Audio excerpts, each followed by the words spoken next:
सामने जो कीचड़ पड़ा है उसी में सुअर का बच्चा खेल रहा है। चौधरी तुरंत वहां गया जहां सुअर का बच्चा खेल रहा था। वह कीचड़ में गया और सुअर के बच्चे को अपनी गोद में उठा लिया। फिर वापस तोलाराम के पास आ गया। चौधरी ने कहा, मुझे इस बच्चे से जरा सी बात पूछनी है। अगर आपकी इजाजत हो तो 2 मिनट के लिए मुझे एक कमरा चाहिए जहां मैं इसे ले जाकर बात कर सकूं। तोलाराम यह सुनकर सोच में पड़ गया।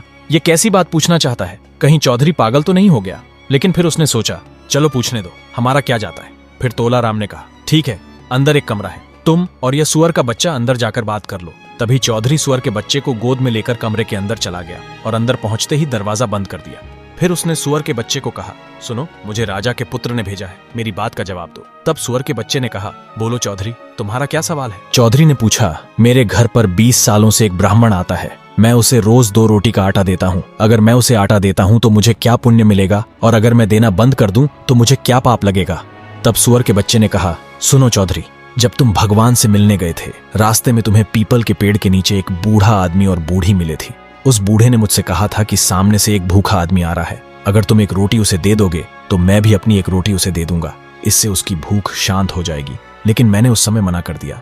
मैंने कहा कि मेरे पास तो सिर्फ 2 रोटियां हैं, इन्हीं से मेरी भूख मिटती है, मैं किसी को नहीं दे सकती। उसी समय तुम वहां पहुंच गए और उस बूढ़े ने अपनी दोनों रोटियां तुम्हें दे दी थी, खुद भूखा रह गया था। यही उसका फल है। उसे राजा के घर में पुत्र रूप में जन्म मिला है और मुझे इस सुअर के बच्चे के रूप में जन्म मिला है। अब समझ गए अपने सवाल का जवाब? अगर तुम दान दोगे तो पुण्य मिलेगा, और यदि नहीं दोगे तो इसका फल भी तुम्हें एक दिन भुगतना पड़ेगा। यह सुनकर चौधरी स्तब्ध रह गया।